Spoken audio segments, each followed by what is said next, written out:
এরে আল্লাহর গোলাম নবীর উম্মত, ওই নবীকে ভালোবাসতে একটু মনে চায় না রে যুবক। যেই নবীর জন্য আসমান পাগল, জমিন পাগল, গাছ পাগল, মাছ পাগল। শুধু তাই না, আমার আল্লাহ নবীর জন্য আশিক। গাছ পর্যন্ত আমার নবীর বিরহ বেদনায় কান্না করে। মরা খেজুরের গাছ আমার নবীর বিরহ বেদনায় কান্নায় জারজার হয়ে গেল। মরা খেজুরের গাছ আমার নবী যেই মিম্বরের মধ্যে বসে খুতবা দিতেন, মিম্বরের পাশে একটা মরা খেজুরের গাছ, হে খেজুর গাছের সাথে হেলান দিয়ে আমার নবী খুতবা দিতেন। মিম্বর যখন পাকা হয়ে গেল, মিম্বর যখন সংস্কার করা হয়ে গেল, তখন খেজুর গাছটাকে তোলে দূরে ফালায় দেওয়া হয়। খেজুর গাছটাকে তোলে দূরে ফালায় দেওয়া হয়। আমার নবী পরের জুমায় খুতবা দিবেন, কান্নার আওয়াজ শুনতে পাইলেন। সাহাবায়ে কেরামকে ডাক দিয়ে বললেন, ও সাহাবায়ে কেরাম, কোথায় থেকে কান্নার আওয়াজ? সাহাবায়ে কেরাম তাকায় দেখেন মরা খেজুরের গাছ থেকে কান্নার আওয়াজ। শিশু বাচ্চা হাউমাউ করে কান্না করলে যেমন আওয়াজ হয়, ঠিক তেমনি ভাবে কান্নার আওয়াজ। আমার নবী ডাক দিয়া বললেন, ও মরা খেজুরের গাছ, তুই কান্না করো কেন? তুই তো একটা মরা খেজুরের গাছ। মরা খেজুরের গাছ ডাক দিয়া বললেন, ও পয়গম্বর, গত জুমায় আপনি আমার হেলান দিয়ে খুতবা দিতেন। ও নবী, সব সময় আমি আপনার সাথে লেগে থাকতাম, আপনি আমার হেলান দিয়ে খুতবা দিতেন। মিম্বর যখন পাকা হয়ে গেল, মিম্বর যখন পাকা হয়ে গেল, আমাকে দূরে ফালায় দেওয়া হলো। আপনার কাছ থেকে দূরে থাকার কারণে আমি কান্না করতেছি, বিরহ বেদনায় কান্না করতেছি। ও নবী, আপনার বিরহ বেদনা আমি সহ্য করতে পারি না। আল্লাহর নবী ডাক দিয়ে বললেন, ও মরা খেজুরের গাছ, তুই কান্না করবি না। আমি নবী তোর জন্য দোয়া করে দিই, তুই আরেকটা জীবিত খেজুরের গাছ হয়ে যাবি। শুধু তাই না, আমি নবী তোর জন্য দোয়া করিয়া দেই, তুই কিয়ামত পর্যন্ত হায়াত পাবি। শুধু তাই না, আমি নবী তোর জন্য দোয়া করে দেই, তোর মধ্যে এমন বরকতের খেজুর হবে, এমন বরকতের খেজুর হবে, কিয়ামত পর্যন্ত আমার উম্মত তোর মধ্য থেকে খেজুর খাবে, তোর খেজুর কখনো কমবে না। মরা খেজুরের গাছ ডাক দিয়ে বললেন, ও পয়গম্বর, আমি একটা জীবিত খেজুরের গাছ হতে চাই না। ও নবী, আমি কিয়ামত পর্যন্ত হায়াতও চাই না, আমার মধ্যে বরকতের খেজুর হোক, আমি তাও চাই না। নবী বললেন, তাহলে কি চাস? মরা খেজুরের গাছ ডাক দিয়া বললেন, ও পয়গম্বর, আমি চাই আপনি আমার জানাজা পড়বেন, আপনি আমার দাফন করবেন। কিয়ামতের ময়দানে যেই জান্নাতের মধ্যে আপনি থাকবেন, যে জান্নাতের মধ্যে আপনি থাকবেন, ওই জান্নাতের মধ্যে জীবিত একটা খেজুরের গাছ হইয়া আমি আপনি নবীকে ছায়া দিতে চাই। উস্তুনে হান নানা আজ হাজরে রসুল লানমিজত হাম চুয়ার বাবুল মান আহাব্বা সুন্নতি কৌলে রসুল লানমিজত হাম চুয়ার বাবুল রহমতে আলাম নবী, নবী দুজাহান, রহমতে আলাম নবী, নবী দুজাহান। সাহাবীরা আতর বানায় ওই নবীজির ঘাম, বলো সাহাবীরা আতর বানায় ওই নবীজির ঘাম। হায় হায়, চিনো জানো মানো কেমন আমার নবীজি, যাহার পাগল চন্দ্র সূর্য তারকারাজি। চিনো জানো মানো কেমন আমার নবীজি, যাহার পাগল চন্দ্র সূর্য তারকারাজি। বাবা আরো শুনবানি সুন্দর কাহিনী, আরো শুনবানি সুন্দর কাহিনী।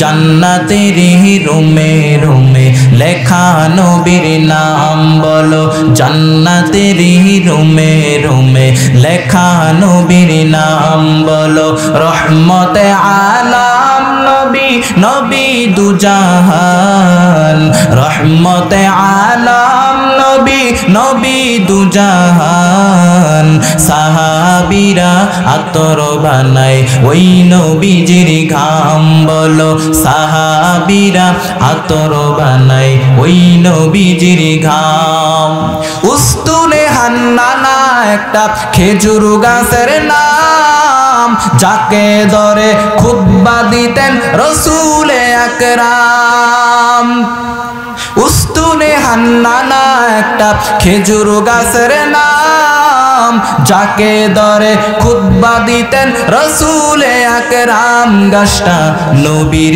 বিরহে কাঁদিতে রহে নবীর বিরহে গাছ কাঁদিতে রহে হতবাক হইলেন দেখে সাহাবায়ে কেরাম বলো রহমতে আলাম নবী নবী দুজাহান রহমতে আলাম নবী নবী দুজাহান সাহাবীরা আতর বানায় ওই নবীজির ঘাম আরে আল্লাহর গোলাম কেমন নবী আমার মদিনায় যাইতে মনটা চায় কি চায় না অনেকে ডাক দিয়া বলে হুজুর মদিনায় যাওয়ার জন্য মনে বড় আশা কিন্তু টাকা নাই পয়সা নাই টাকা নাই পয়সা নাই আমি বড় গরিব কিন্তু মায়ার নবীর রওজাটা আমার দেখতে মনে চায় কিন্তু আল্লাহর কাছে একটা দোয়া করলাম আল্লাহর কাছে দরখাস্ত করলাম আল্লাহ আয় আল্লাহ জীবনে একবারও যদি হয় মায়ার নবীর রওজাটা একটু দেখায় দিও হুজুর গত বছর হজ করে আসলাম মায়ার নবীর রওজা মোবারক জিয়ারত করে আসলাম নবীকে সালাম জানাইলাম কলিজাটা ঠান্ডা হয়ে গেল হৃদয়টা বড় ঠান্ডা হয়ে গেল আরে আল্লাহর গোলাম ওই বান্দা আল্লাহর কাছে দরখাস্ত করার কারণে আমার আল্লাহ তাকে ধাক্কা দিয়ে মদিনায় পৌঁছায় দিলেন আরে বান্দা তোমার টাকা নাই পয়সা নাই কিছু নাই বড় গরিব তারপরও তুমি যদি আল্লাহর কাছে খাঁটি নিয়তে আল্লাহর কাছে দরখাস্ত করতে পারো আল্লাহ আয় আল্লাহ টাকা নাই পয়সা নাই কিন্তু তোমার নবীর রওজা দেখতে একটু মনে চায় আয় আল্লাহ তোমার নবীর রওজাটা আমার একটু দেখায় দাও একদিন আগে হোক একদিন পরে হোক দেখবা তুমি দরখাস্ত করার কারণে আমার আল্লাহ তোমাকে মদিনায় পৌঁছে দিবে আল্লাযী আরসালাহুল্লাহু তাআলা বিল হাক্কি বাশীরাও ওয়া নাযীরা وداعيا إلى الله بإذنه وسراجا منيرا أما بعد فأعوذ بالله من الشيطان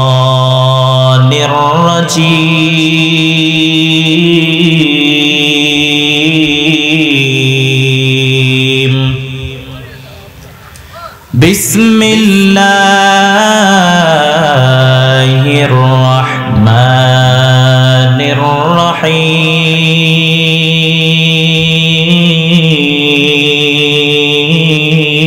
الرحيم لقد كان لكم في رسول الله أسوة حسنة وقال النبي صلى الله عليه وسلم تركت فيكم أمرين لن تضلوا ما تمسكتم بهما كتاب الله وسنة رسوله صدق الله مولانا العظيم وصدق رسوله النبي الكريم ونحن على ذلك من الشاهدين والشاكرين والذاكرين والحمد لله رب العالمين.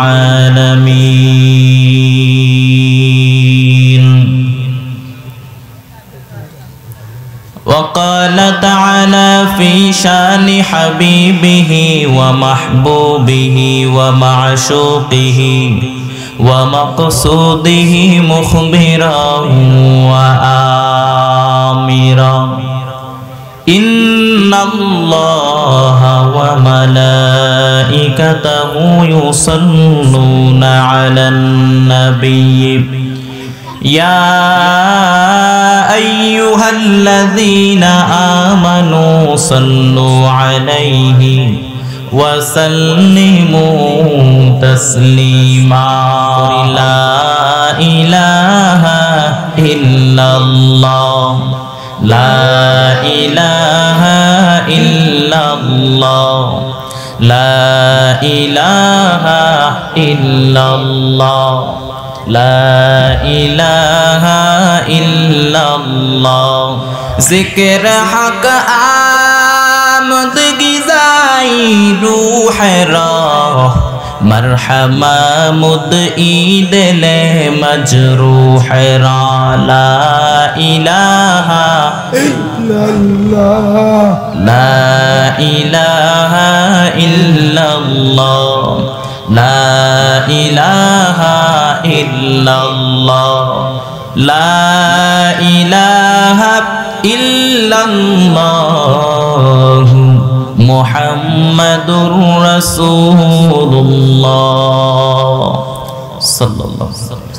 আরিজ খাটিলা গ্রামবাসীর উদ্যোগে 22তম বার্ষিক ওয়াজ ও দোয়ার মাহফিলে আল্লাহ পাক রব্বুল আলামিনের দরবারে অসংখ্য অগণিত শুকরিয়া যে আল্লাহ পাক আমাদেরকে অত্যন্ত দয়া ও মায়া করে ভালোবেসে এই ফিতনা ফাসাদের জামানায় বিভিন্ন ফিতনা ফাসাদ থেকে ফারেক করে রহমাতুল লিল আলামিনের হাদিসের ভাষ্যমতে এই জান্নাতের বাগানে কোরআন এবং হাদিস থেকে কিছু আলোচনা বাস্তব জীবনে আমল করার লক্ষ্যে আসার মতো বসার মতো তৌফিক আল্লাহ পাক দান করেছেন। এজন্য নিয়ামতের শুকর আদায়ার্থে ওই মালিকের দেওয়া জবান দিয়ে, ওই মালিকের দেওয়া শক্তি দিয়ে, ওই মালিকের শিখানো কালেমাত শুকর উচ্চারণ করি আলহামদুলিল্লাহ। আমরা সর্বাবস্থায় প্রশংসা করব কার? আমাদের প্রশংসা পাওয়ার একমাত্র যোগ্যকে। বান্দা সুস্থ থাকলে প্রশংসা করবে কার? বান্দা যখন অসুস্থ হয়ে যায় তখনও প্রশংসা করবে কার? সদা সর্বদা বান্দা প্রশংসা করবে একজনের, তিনি কে? আল্লাহ পাক বেশি বেশি করে তার প্রশংসা করার তৌফিক দান করেন, বলেন আমিন।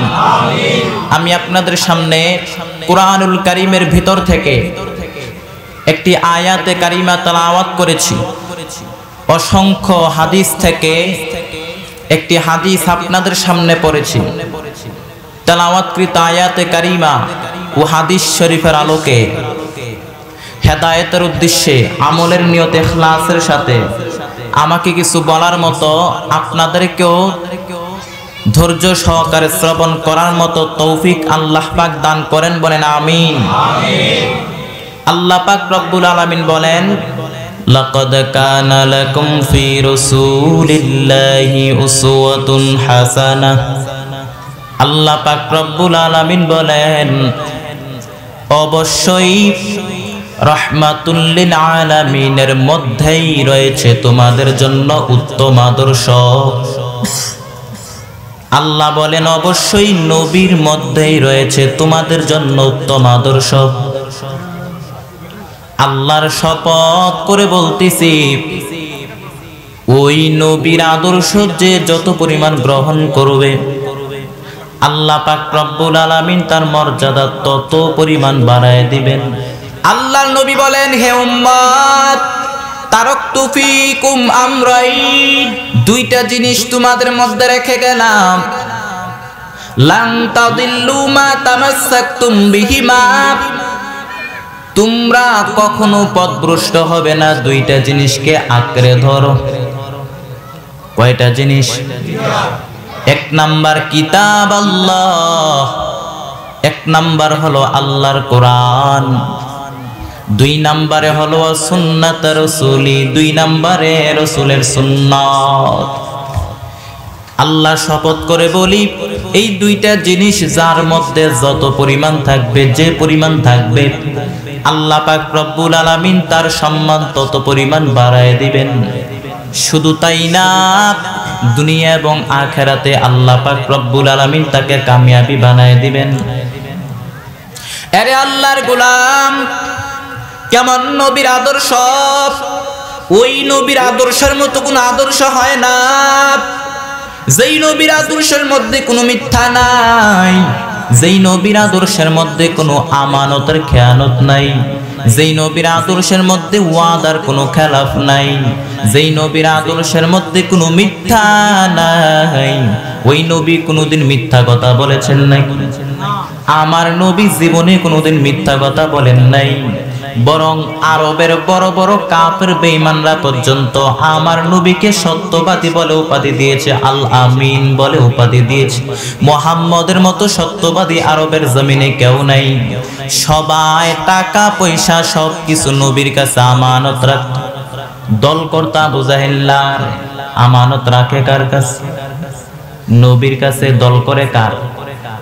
লোকজন যখন তায়েফে বেড়াইতে যাইতো, দামি দামি জিনিস এনে বলতো, আব্দুল্লাহর বেটা মুহাম্মদ, এই দামি দামি জিনিসগুলা তোমার কাছে আমানত রাখলাম, আমানত রাখো।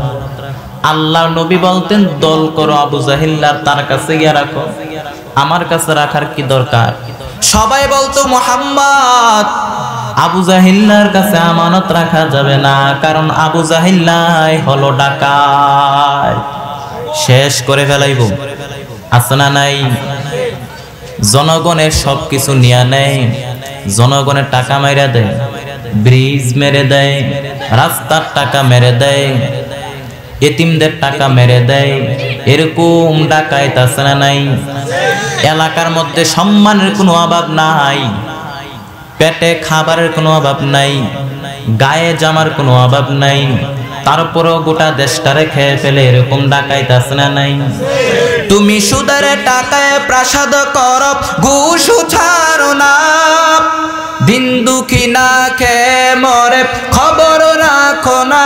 তুমি সুদের টাকায় প্রাসাদ করো, ঘুষ ছাড়ো না, দিন দুঃখী না খেয়ে মরে খবর রাখো না।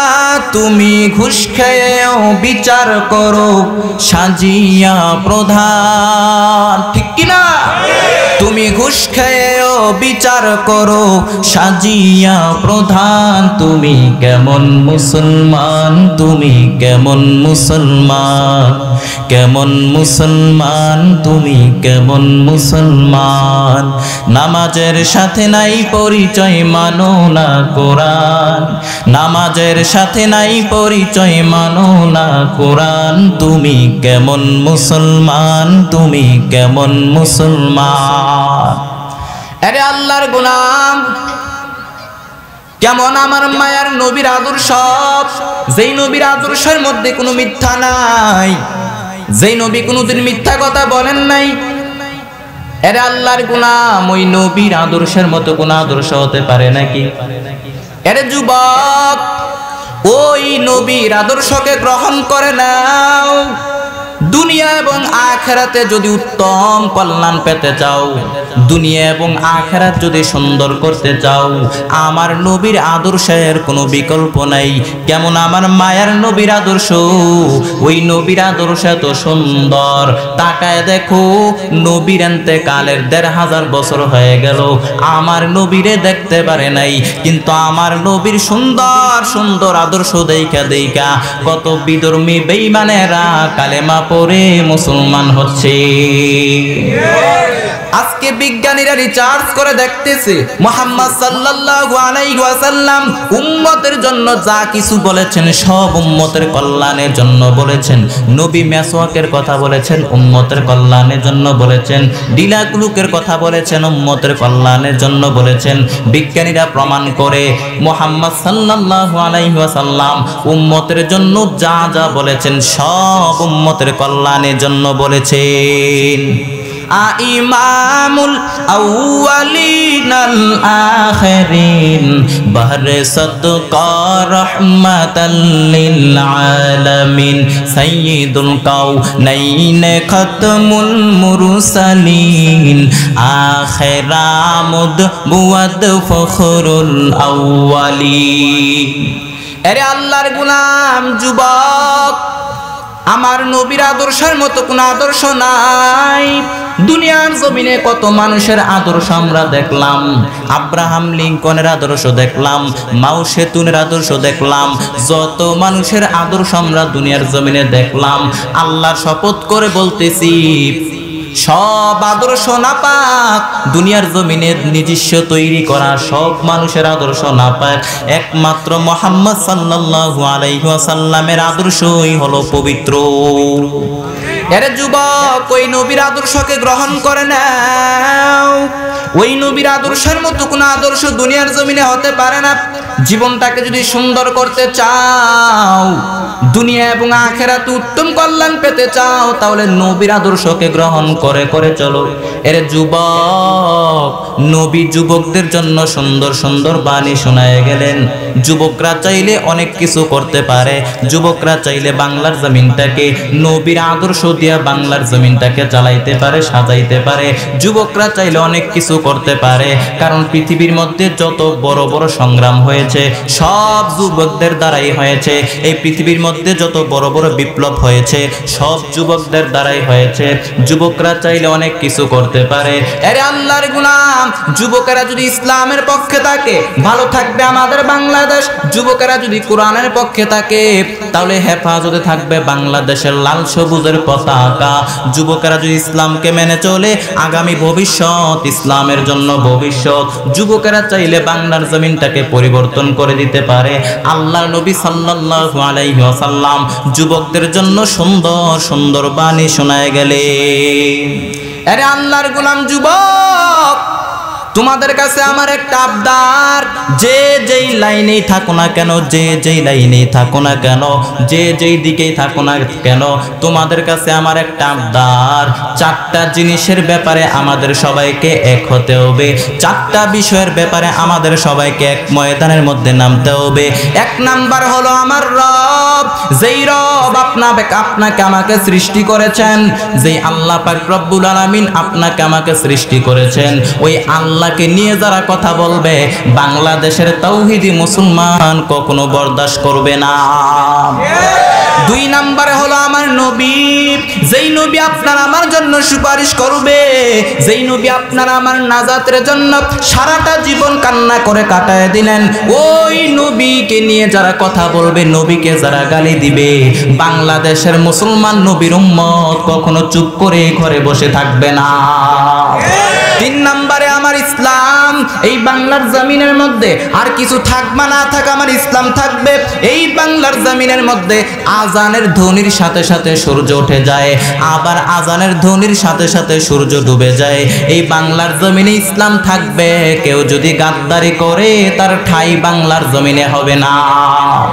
তুমি নাস্তিক, ভালো কথা, তুমি তোমার নাস্তিকতা নিয়ে চার দেয়ালের ভিতরে বসে থাকো, আমাদের কোনো সমস্যা নাই, কিন্তু আমার ইসলাম নিয়ে তুমি কোনো কটূক্তি করতে পারবা না। চার নম্বরে আমার কোরআন, যেই কোরআনকে আল্লাহ পাক রব্বুল আলামিন নাজিল করেছেন আপনার আমার হেদায়েতের জন্য, শুধু তাই না গোটা দুনিয়ার মানুষের জন্য আল্লাহ পাক রব্বুল আলামিন কোরআনকে হেদায়েতের জন্য পাঠাইছেন।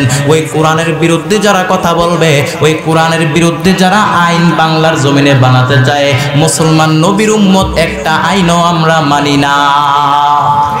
এ আল্লাহর গোলাম, এই চারটা জিনিসের ব্যাপারে আমাদের সবাইকে এক ময়দানের মধ্যে নামতে হবে। এই চারটা বিষয়ের ব্যাপারে আমাদের সবাইকে এক হতে হবে। আরে আল্লাহর গোলাম, এই বাংলার জমিনে হিন্দু থাকবে, বৌদ্ধ থাকবে, খ্রিস্টান থাকবে, কোনো বাধা নাই। ইসলাম তাদেরকে স্বাধীনতা দিয়েছে, কোরআন তাদেরকে স্বাধীনতা দিয়েছে। এজন্য কোনো ধর্মের উপরে কোনো রূপ আঘাত করা যাবে না, কোনো ধর্মের বিরুদ্ধে কোনো কিছু বলা যাবে না। কিন্তু আমরা যখন আমাদের ইসলাম নিয়ে চলতেছি, আমরা যখন আমাদের কোরআন নিয়ে চলতেছি, আমার নবীর আদর্শ নিয়ে চলতেছি, যদি কোনো বেঈমান আমার ইসলাম নিয়ে কোনো কথা কয়, আমার কোরআন নিয়ে কোনো কথা কয়, আমার নবীর আদর্শ নিয়ে কোনো কথা কয়, তখন আমাদের ঈমান আমল রক্ষার জন্য প্রতিবাদ করাই হলো ঈমানের দাবি। বিশ্ব নবীর অপমানে যদি না কাঁদে তোমার মন, মুসলিম নয় মুনাফিক তুমি নবীজির দুশমন। নবীর প্রেমে জীবন দিবে কে আছো নওজোয়ান, তাকবীর তুলে সিংহ শাবক হও তুমি আগুয়ার। তোমার বুকে ইমানের বল, জবানে আল কোরআন, ভয়ে কাঁপে কাপুরুষ সব আর নরাধম শয়তান। জীবনের চেয়ে বুকে আছে বেশি নবীজির সম্মান, কেমনে তুমি থাকবে বসে হলে তার অপমান। তুমি সাচ্চা মুসলমান, ঈমান তোমার ধন, নবীর প্রেমে জাগ্রত তুমি নির্ভীকি বানোয়ান। এরে আল্লাহর গোলাম, এরে আল্লাহর গোলাম, এই বাংলাদেশ 90% মুসলমানদের দেশ। এই বাংলার জমিনে যদি কোনো বেঈমান নাস্তিক আমার নবীর বিরুদ্ধে কথা বলার সাহস দুঃসাহস দেখায়, আমার বাংলাদেশের মুসলমান নবীর উম্মত কখনো মেনে নিবে না। এরে আল্লাহর গোলাম, কেমন আমার মায়ের নবীর আদর্শ, ওই নবীর আদর্শকে গ্রহণ করে না ওরে যুবক। ওই নবীর আদর্শের মতো কোন আদর্শ হতে পারে না। সাহাবায়ে কেরাম আমার নবীর আদর্শ গ্রহণ করে এত পরিমাণ দামি হয়ে গেল। সাহাবায়ে কেরাম আমার নবীর সুন্দর আদর্শ গ্রহণ করে করে এত পরিমাণ কামিয়াবি হয়ে গেল। আরে আল্লাহর গোলাম, আল্লাহর নবীর সাহাবী হযরত ওমর ফারুক রাদিয়াল্লাহু তাআলা আনহু আমার নবীর আদর্শ পাইয়া এত পরিমাণ দামি হয়ে গেল। ইসলাম গ্রহণ করার আগে তরবারি নিয়ে যায় আমার নবীর কল্যাণের জন্য। আমার নবীর কল্যাণতে গিয়া নবীর সুন্দর আদর্শ দেখা আমার নবীর হাতে কালেমা পড়ে মুসলমান হয়ে গেল। কে সেই উমর? আমার নবীর আদর্শ গ্রহণ করার কারণে উমরের মর্যাদা আল্লাহ পাক রব্বুল আলামিন এত পরিমাণ বাড়ায় দিলেন। আল্লাহর নবী বলেন, আসাদ্দুহুম ফি আমরিল্লাহি উমর, আল্লাহর দ্বীনের ব্যাপারে সবচেয়ে কঠোর হচ্ছে উমর। আল্লাহর দ্বীনের ব্যাপারে কোনো কথা নাই, মুখের আগে হাত চলতো। মুনাফিকরা জমের মতো ভয় পাইতো ওমরকে। শুধু তাই না, আল্লাহর নবী বলেন, উমর ওয়াল্লাযী নাফসি বিয়াদিহি মা লাকিকা শাইতানু ফাজ্জান সালিকান ইল্লা সালাকা ফাজ্জান গায়রু ফাজ্জিক। আল্লাহর নবী ডাক দিয়া বললেন, উমর শয়তান তোমারে যেই রাস্তা দিয়ে আসতে দেখে, শয়তান ওই রাস্তা ছেড়ে দিয়ে অন্য রাস্তায় হাঁটে। এরে আল্লাহর গোলাম, কাফের বেঈমান মুশরিকরা জমের মতো ভয় পাইতো উমরকে। নাস্তিকরা জমের মতো ভয় পাইতো, মুনাফিকরা জমের মতো ভয় পাইতো ওমরকে। এক মুনাফিক আমার নবীর বিচার মানে নাই, আমার নবীর বিচার না মানিয়া চলে গেল আবু বকরের কাছে। আবু বকর বললেন, আমি এই বিচারের ফয়সালা করতে পারবো না, কারণ যেই জায়গায় নবী বিচার করেছেন, নবীজির বিচারের উপরে অন্য কারো বিচার করার দুনিয়ার কারো ক্ষমতা নাই, আমি এই বিচারের ফয়সালা করতে পারবো না। লোকটি চলে গেল উমরের কাছে, গিয়া বললেন, উমর আমি সানি করাইতে আসছি, দ্বিতীয় বিচারের জন্য আসছি। হযরত ওমর বললেন, প্রথম বিচার কে করেছে? বলে মুহাম্মদ সাল্লাল্লাহু আলাইহি ওয়াসাল্লাম। বলে মুহাম্মদের বিচার কি তোমার পছন্দ হয় নাই? বলে না, পছন্দ হয় নাই। কেন পছন্দ হয় নাই? বলে তিনি ইহুদির পক্ষে রায় দিয়েছেন, আমি মুসলমান, আমার বিপক্ষে তিনি রায় দিয়েছেন, এজন্য আমি মুসলমান হিসেবে নবীর বিচারটাকে মেনে নিতে পারলাম না। হযরত ওমর আবার বললেন, এই নবীর বিচার কি তোর পছন্দ হয় নাই? বলে না, পছন্দ হয় নাই। এখন কি করতে চাচ্ছ? বলে আপনি একটু বিচার করে দেন। হযরত ওমর বললেন, রাগ, তোর বিচার করতাছি। হযরত ওমর ঘরের ভিতরে ঢুকলেন, ঘরের ভিতরে ঢুকে খোলা তরবারি নিয়ে আসলেন। তরবারি আনার পর এক কোপ দিয়ে শরীর থেকে মাথা আলাদা করে দিলেন। আজকের জামানায় যদি এরকম ওমর হতো, তাহলে ইসলামের শত্রু ইসলাম নিয়ে বান্দরামি করতে পারতো না, আমার নবীর আদর্শ নিয়ে কোনো কথা বলতে পারতো না, আমার নবীকে গালি দেওয়ার সাহস পর্যন্ত পাইতো না। জিহাদের ওই ময়দানেতে যেতে তোমাকে হবে, প্রয়োজনে সব রক্তটুকু জমিনেই ঢেলে দিবে। জিহাদের ওই ময়দানেতে যেতে তোমাকে হবে, প্রয়োজনে সব রক্তটুকু জমিনেই ঢেলে দিবে। তবুও তোমায় লড়তেই হবে, মানিবে না পরাজয়। তবুও তোমায় লড়তেই হবে, মানিবে না পরাজয়। বিপ্লব মানে জীবন দেয়া বসে থাকা নয়, সে কোনো দিন আসবে না রে, করো যদি ভয়। বিপ্লব মানে জীবন দেয়া বসে থাকা নয়, সে কোনো দিন আসবে না রে, করো যদি ভয়। আসবে বিজয়, রক্ত আর জীবনের বিনিময়। আসবে বিজয়, রক্ত আর জীবনের বিনিময়। বিপ্লব মানে জীবন দেয়া বসে থাকা নয়, সে কোনো দিন আসবে না রে, করো যদি ভয়। এরে আল্লাহর গোলাম, কে সেই উমর নবীর আদর্শ গ্রহণ করে এত পরিমাণ দামি হয়ে গেল, শয়তান পর্যন্ত ওমরকে ভয় পায়। আরেকজন মুনাফিক নবীর সাথে খাওয়া দাওয়া করত, নবীর সাথে দাওয়াতে যাইতো, নবীর সাথে যুদ্ধের ময়দানে যাইতো। ওই লোকটা মারা যাওয়ার পর আমার নবী তার জানাজার নামাজ পড়ানোর জন্য রওনা হয়ে গেলেন। হযরত ওমর পেছন থেকে জামা টেনে ধরলেন, ডাক দিয়া বললেন, ও পয়গম্বর, আপনি এই লোকের জানাজার নামাজ পড়াইবেন না।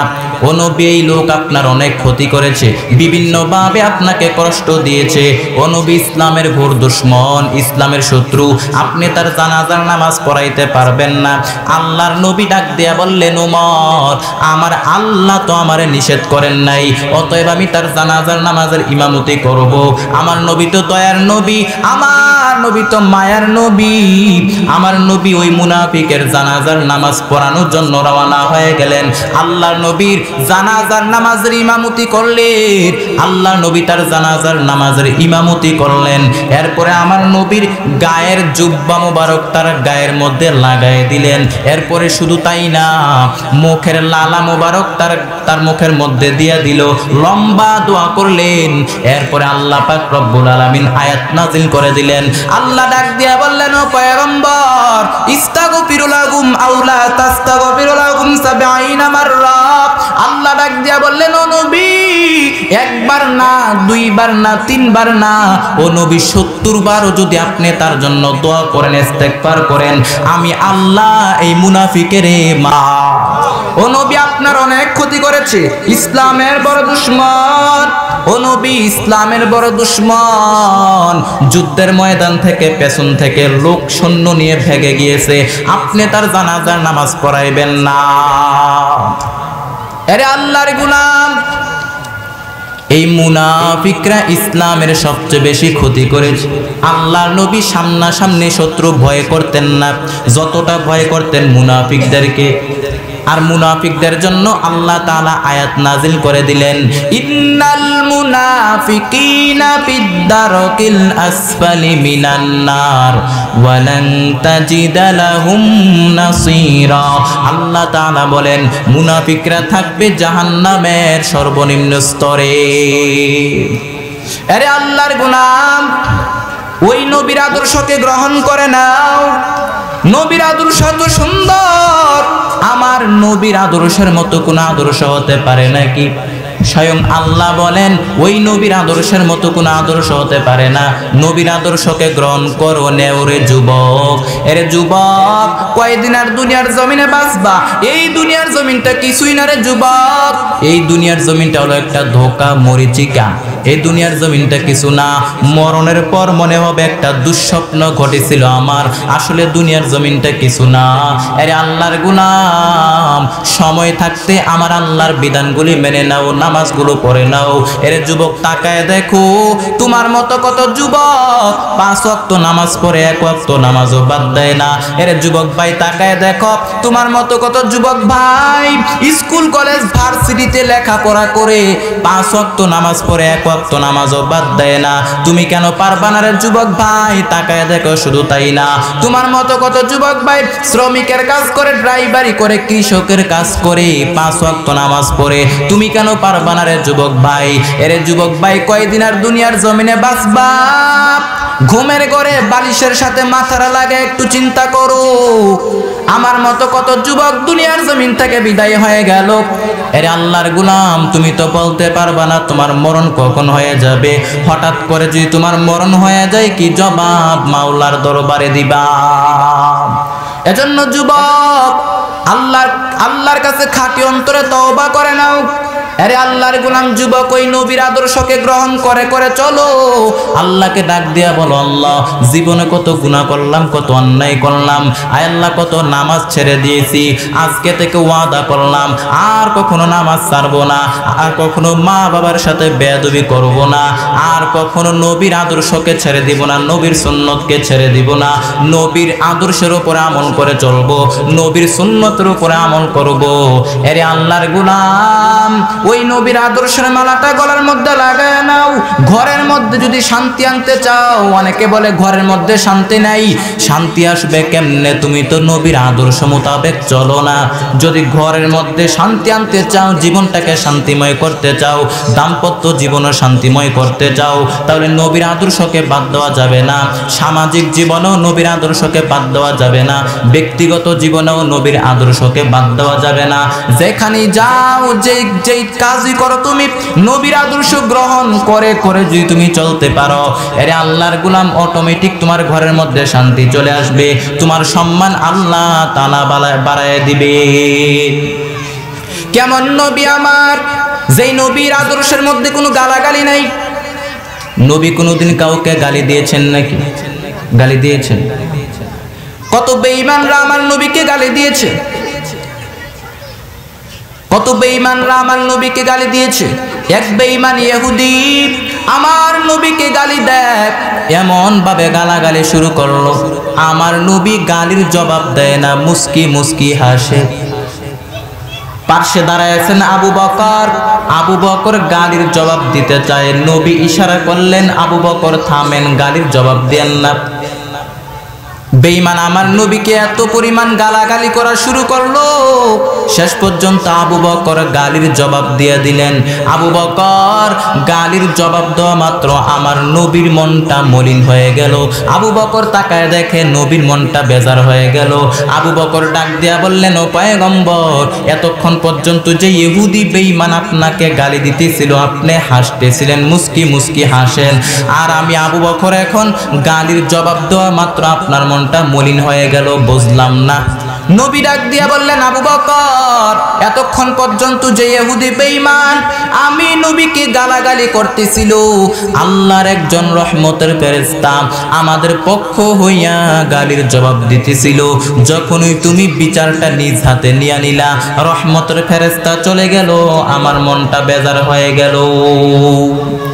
আরে আল্লাহর গোলাম, বেঈমানরা আমার নবীকে কত গালাগালি করেছে, কত কষ্ট দিয়েছে আমার নবীকে, কিন্তু আমার নবী পাল্টা গালি দিয়েছেন নাকি?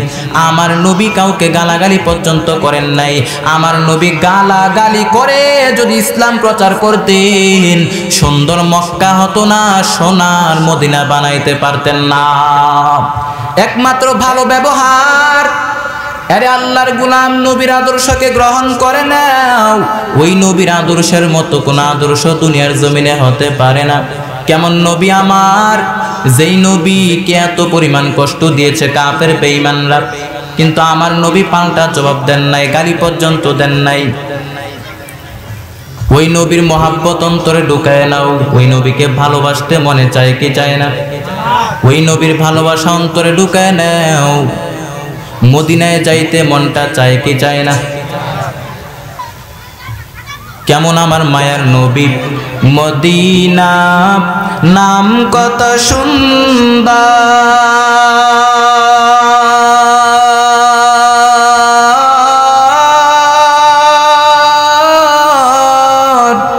মদিনা কেড়েছে অন্তর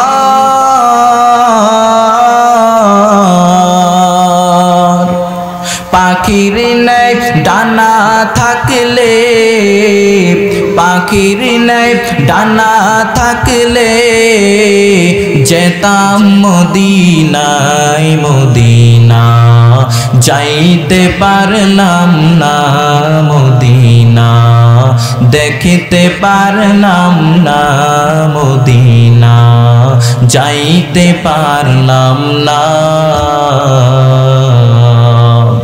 আমি অসহায় তাই এত দূরে রই আমি অসহায় তাই এত দূরে রই শুধু সালাম জানাই মদিনা যাইতে পারলাম না মদিনা দেখিতে পারলাম না মদিনা যাইতে পারলাম না এরে আল্লাহর গোলাম নবীর উম্মত ওই নবীর মহাব্বত অন্তরে ঢুকায় নাও ওই নবীকে ভালোবাসতে একটু মনে চায় না রে যুবক যেই নবীর জন্য আসমান পাগল জমিন পাগল গাছ পাগল মাছ পাগল শুধু তাই না আমার আল্লাহ নবীর জন্য আশিক কেমন নবী আমার যেই নবীর জন্য শুধু উম্মত কেন গাছ পর্যন্ত আমার নবীর বিরহ বেদনায় কান্না করে মরা খেজুরের গাছ আমার নবীর বিরহ বেদনায় কান্নায় জারজার হয়ে গেল মরা খেজুরের গাছ আমার নবী যেই মিম্বরের মধ্যে বসে খুতবা দিতেন মিম্বরের পাশে একটা মরা খেজুরের গাছ হে খেজুর গাছের সাথে হেলান দিয়ে আমার নবী খুতবা দিতেন মিম্বর যখন পাকা হয়ে গেল মিম্বর যখন সংস্কার করা হয়ে গেল তখন খেজুর গাছটাকে তোলে দূরে ফালায় দেওয়া হয়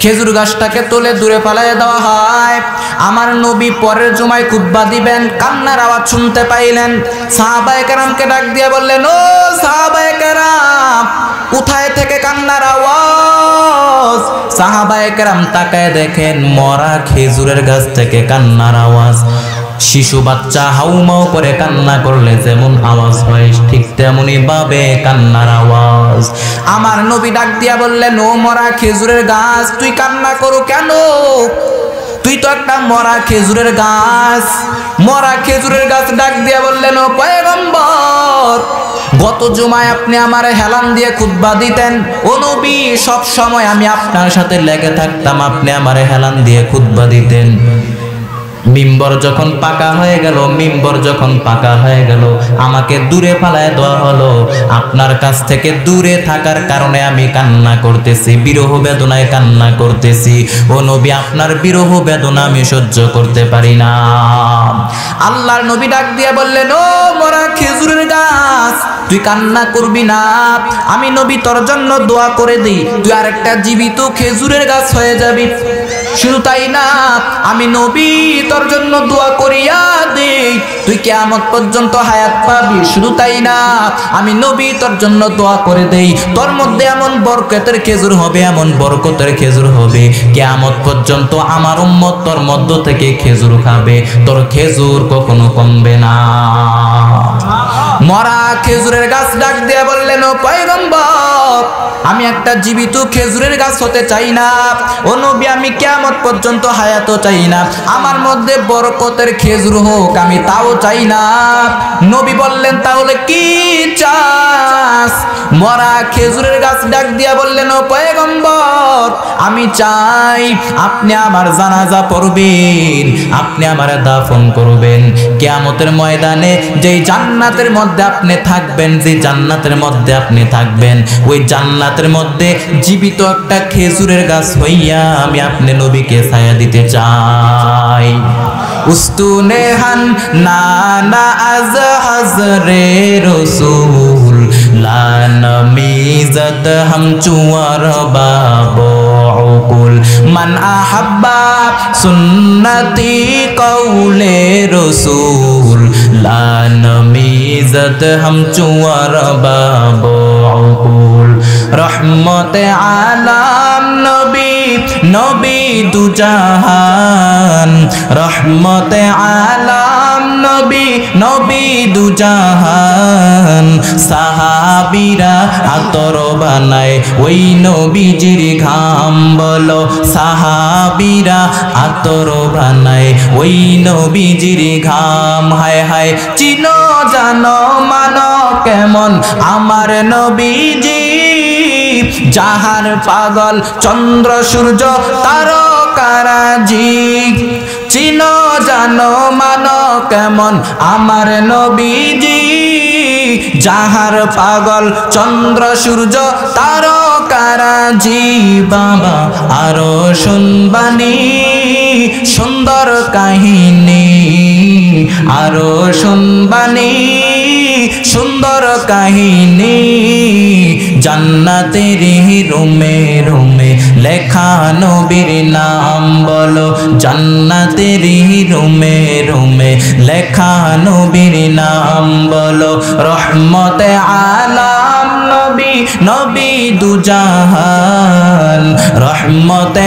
আলাম নবী নবী দুজাহান সাহাবীরা আতর বানায় ওই নবীজির ঘাম বলো সাহাবীরা আতর বানায় ওই নবীজির ঘাম উস্তুনে হান্নানা একটা খেজুর গাছের নাম যাকে ধরে খুতবা দিতেন রসুলে আকরাম উস্তুনে হান্নানা একটা খেজুর গাছের নাম যাকে ধরে খুতবা দিতেন রসুলে আকরাম গাছটা নবীর বিরহে কাঁদিতে রহে নবীর বিরহে গাছ কাঁদিতে রহে হতবাক হইলেন দেখে সাহাবায়ে কেরাম বলো রহমতে আলাম নবী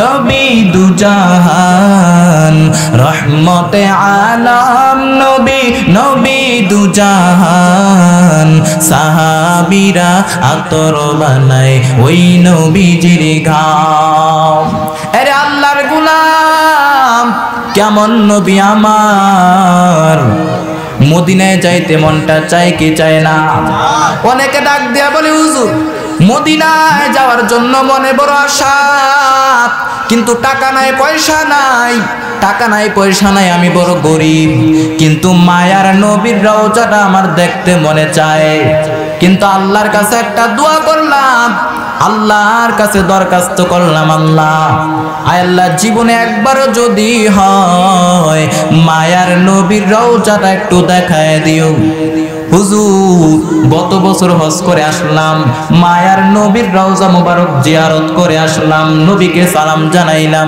কলিজাটা ঠান্ডা হয়ে গেল হৃদয়টা বড় ঠান্ডা হয়ে গেল আরে আল্লাহর গোলাম ওই বান্দা আল্লাহর কাছে দরখাস্ত করার কারণে আমার আল্লাহ তাকে ধাক্কা দিয়ে মদিনায় পৌঁছায় দিলেন আরে বান্দা তোমার টাকা নাই পয়সা নাই কিছু নাই বড় গরিব তারপরও তুমি যদি আল্লাহর কাছে খাঁটি নিয়তে আল্লাহর কাছে দরখাস্ত করতে পারো আল্লাহ আয় আল্লাহ টাকা নাই পয়সা নাই কিন্তু তোমার নবীর রওজা দেখতে একটু মনে চায় আয় আল্লাহ তোমার নবীর রওজাটা আমার একটু দেখায় দাও একদিন আগে হোক একদিন পরে হোক দেখবা তুমি দরখাস্ত করার কারণে আমার আল্লাহ তোমাকে মদিনায় পৌঁছায় দিবে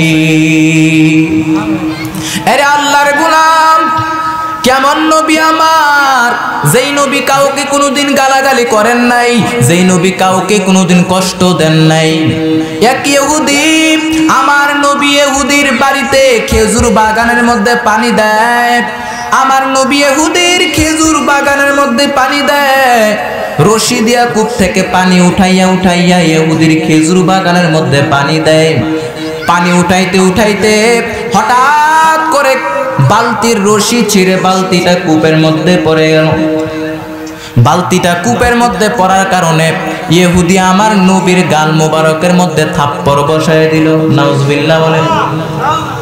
আমার নবী কোনো কিছু বলেন নাই, আমার নবী একটা গালি পর্যন্ত দেন নাই, বরং ইহুদির হাতের সাথে হাত মিলাইয়া ইহুদির হাত ধরে ডাক দিয়ে বললেন, ইহুদি ভাই, তুমি যে আমারে থাপ্পড় মারছো, বলো তুমি ব্যথা পাইছো কিনা আমারে জানায় দাও। যাও যাও, আমি তোমার খেজুর বাগানের পানি দিব না, বালতি দিয়ে পানি তুলবো না, তবে যেই কয়টা বালতি পানি আমি তুলেছি বিনিময়ে আমাকে খেজুর আমাকে দেয়া দাও। এইবার ইহুদি আমার নবীকে খেজুর দিয়ে দিল। আমার নবী খেজুর দিয়ে বাড়ির দিকে রওনা হয়ে গেলেন। এমন সময় আল্লাহ পাক রব্বুল আলামিন জিবরাইলের মাধ্যমে জানায় দিলেন, ও পয়গম্বর দাঁড়ান, কই যান? ও নবী, ইহুদির বালতি উঠাইয়া তারপরে আপনি বাড়িতে যান। আল্লাহর নবী ডাক দিয়ে বললেন, জিবরাইল, বালতি তো কূপের মধ্যে, কূপ থেকে আমি কেমন করে বালতি উঠাইও? আল্লাহ জানায় দিলেন, ও পয়গম্বর, বালতি উঠার দায়িত্ব আপনার, আপনার হাতে বালতি পৌঁছে দেওয়ার দায়িত্ব হলো আমি আল্লাহ। আমার নবী কূপের কিনারায় গেলেন। কূপের কিনারায় গিয়া ডাক দিতে দেরি হয়, বালতিরে আমার হাতে আয়। বালতি আমার নবীর হাতে আসতে দেরি হয় নাই। আমার নবী ইহুদির হাতের মধ্যে বালতি পৌঁছে দিয়া আমার নবী রওনা হয়ে গেলেন। ইহুদি মনে মনে চিন্তা করে, হায় হায়, আমি কাকে থাপ্পড় মারলাম, কি করলাম? কেমন মানুষ, এমন একটা মানুষকে আমি থাপ্পড় মারলাম, অবশ্যই সে আখির জামানার পয়গম্বর হবে। হায় হায়, আমি এটা কি করলাম, আমি তো বড় অন্যায় করে ফেললাম। আফসোস আফসোস করতে করতে নবীর দরবারে রওনা হয়ে গেলেন। যেই হাত দিয়ে আমি থাপ্পড় মারলাম, ওই হাত, এই হাত আমি রাখবো না। হাত কেটে আমার নবীর দরবারের দিকে রওনা হয়ে গেলেন। দরজার সামনে দাঁড়াইয়া ডাক দিয়া বললেন, ইহুদি ভাই। ডাক দেওয়ার সঙ্গে সঙ্গে আমার নবী দরজা খুলে দিল। দরজা খুলে তাকায় দেখে ইহুদি আমার নবীর দরজার সামনে দাঁড়ানো। আমার নবী ডাক দিয়া বললেন, ইহুদি ভাই, তুমি আমার দরজায় কেন আসছো? তোমার হাতের এই অবস্থা কেন?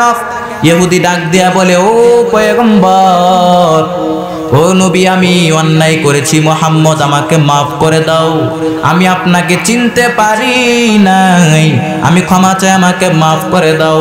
আল্লাহ নবী বললেন, তাহলে তুমি কালিমাটা পড়বা কিনা বলো। ইহুদি মনে মনে কয়, হায় রে, আমি তো কালিমা পড়ার জন্যই আসছি। ইহুদি ডাক দিয়া কয়, এই সুযোগে আমি হাতটাও ভালো করে নিতে পারি।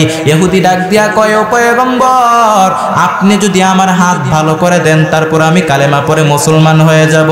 আমার নবী মুখের লালা মুবারক ওই হাতের মধ্যে লাগায় দিলেন, অটোমেটিক হাত জোড়া লেগে গেল। আরে আল্লাহর গোলাম, কেমন নবী আমার! ইহুদি আমার নবীকে গালের মধ্যে থাপ্পড় বসায় দেয়। তারপর আমার নবী কোনো কিছু বলেন নাই, বরং উল্টা বললেন, ও ইহুদি ভাই, তোমার হাতে ব্যথা পাইছুনি, আমারে জানায় দাও। আরে আল্লাহর গোলাম, আমার নবীর এই সুন্দর আদর্শ দেইখা দেইখা আমার নবীর হাতে ইহুদি বেঈমানরা কালেমা পড়ে পড়ে মুসলমান হয়ে গেল। এর যুবক, তোমাদের প্রতি আমার আবদার থাকবে, ওই নবীর আদর্শকে গ্রহণ করে করে চলো। নবীর আদর্শের মতো কোনো আদর্শ হতে পারে না।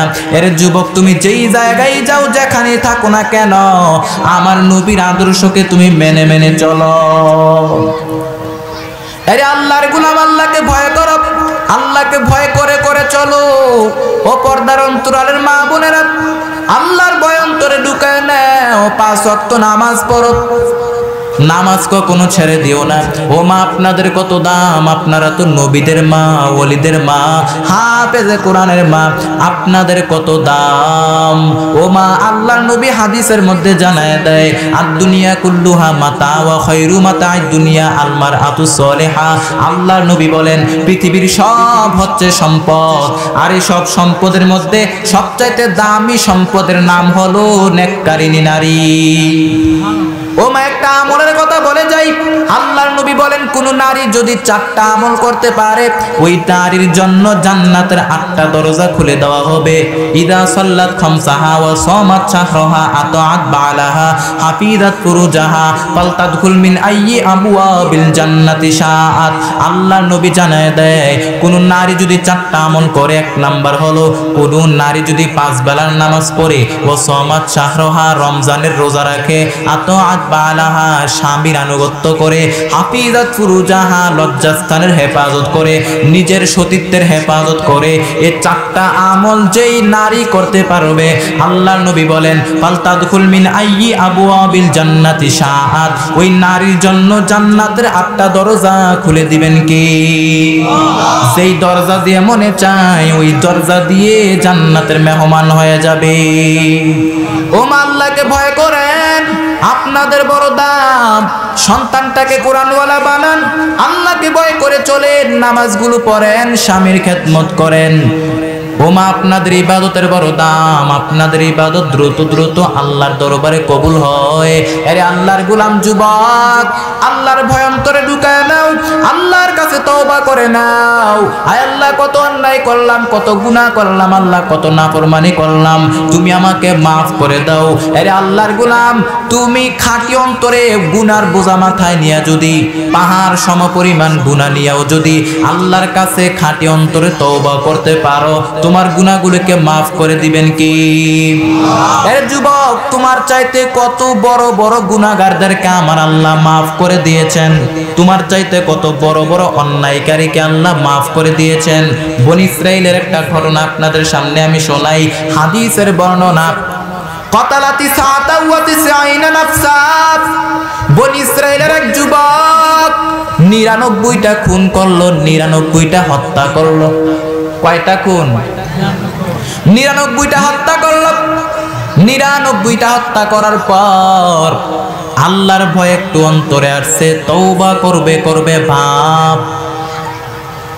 এক মৌলবীরে ডাক দিয়া বলে, হুজুর, আমি তো 99টা হত্যা করে ফেললাম, 99টা খুন করে ফেললাম, আমার নাজাতের কোনো পথ আসেনি। ওই মৌলবী ডাক দিয়া বলে, আরে আল্লাহর গোলাম যুবক, পাহাড় সম পরিমাণ গুনাহ লইয়াও যদি তুমি আল্লাহর কাছে খাঁটি অন্তরে তওবা করতে পারো, এই বান্দা এটা বলে নাই। ওই মৌলবী ডাক দিয়া বলে, কি 99টা খুন কইরা আবার তওবার পথ খোঁজো তুমি? সাহস তো কম না। কয় কোন কি ক্ষমা পাবো? বলে না, ক্ষমা নাই তোর কপালে। বলে তাহলে আপনারা ওরাই খেলাপ নাই, আপনিও মরেন। এইবার এই মেয়ারও সাইজ করে দৌড়ায়। কয়টা এলো? 100টা পূর্ণ করে দৌড়ায়। কিছু দূর যাওয়ার পর আরেকজন আলেমের সাথে মোলাকাত হয়ে গেল। ডাক দিয়া বলে, হযরত, আমি তো 99টা খুন করে ফেললাম, 99টা হত্যা করে ফেললাম, আমার নাজাতের কোনো পথ আসেনি, তওবার কোনো পথ আসেনি। ওই আলেম ডাক দিয়া বলে, আরে আল্লাহর গোলাম যুবক, পাহাড় সম পরিমাণ গুনাহ লইয়াও যদি তুমি আল্লাহর কাছে তওবা করতে পারো, আল্লাহর কাছে খাঁটি অন্তরে তওবা করতে পারো, তোমার গুনাহ যত বড়ই হোক না কেন, আমার আল্লাহর রহমতের দরিয়া তার চাইতেও বেশি বড়। এরে যুবক, তুমি আল্লাহর কাছে তওবা করো। কোথায়? বলে অমুক জায়গায় একজন আল্লাহর ওলির বাড়ি আছে, তার কাছে যাও, গিয়ে তওবা করো। এবার আল্লাহর বান্দা যুবক তওবা করার জন্য ঘর থেকে রেডি হয়ে রওনা। কিছু দূর যাওয়ার পর আজরাইল এসে জানটা কবজ করে ফেলল। দেখছেন কখন মরণ হয়? মরণের কোনো গ্যারান্টি আসেনি, মরণের কোনো গ্যারান্টি নাই। আজরাইল এসে জানটা নিয়ে গেল, তওবার জন্য বের হয়েছে, প্রতিমধ্যে আজরাইল এসে নিয়ে গেল। জান্নাতের ফেরেশতারা আসছে, তাকে জান্নাতে নিয়ে যাবে। জাহান্নামের ফেরেশতারা আসছে, তাকে জাহান্নামে নিয়ে যাবে। জান্নাতের ফেরেশতারা বলে, আমরা তাকে জান্নাতে নিয়ে যাব, কারণ সে গুনাহ সারিয়া তওবা করার জন্য রওনা হয়েছে। এজন্য আমরা তাকে জান্নাতে নিয়ে যাব। জাহান্নামের ফেরেশতারা বলে না না, তওবা করা এখনো শেষ হয় নাই, অতএব আমরা তাকে জাহান্নামে নিয়ে যাব। দুই দল ফেরেশতার মধ্যে ঝগড়া শুরু হয়ে গেল। আল্লাহ তাআলা ডাক দিয়া বললেন, জিব্রাইল যাও সমাধান করে দাও। দেখো যুবকের বাড়ি কাছে নাকি আল্লাহর ওলির বাড়ি কাছে, যেটা কাছে হবে ওই অনুযায়ী তার বিচার হবে। যদি যুবকের বাড়ি কাছে হয়, আল্লাহর ওলির বাড়ি দূরে হয়, তাহলে জাহান্নামের ফেরেশতারা পাবে তাকে জাহান্নামে নিয়ে যাবে। আর যদি যুবকের বাড়ি দূরে হয়, আল্লাহর ওলির বাড়ি কাছে হয়, তাহলে জান্নাতের ফেরেশতারা পাবে তাকে জান্নাতে নিয়ে যাবে। মুহাদ্দিসিনে কারাম বলেন, আসলেই যুবকের বাড়িটা কাছে ছিল, আল্লাহর ওলির বাড়িটা দূরে ছিল।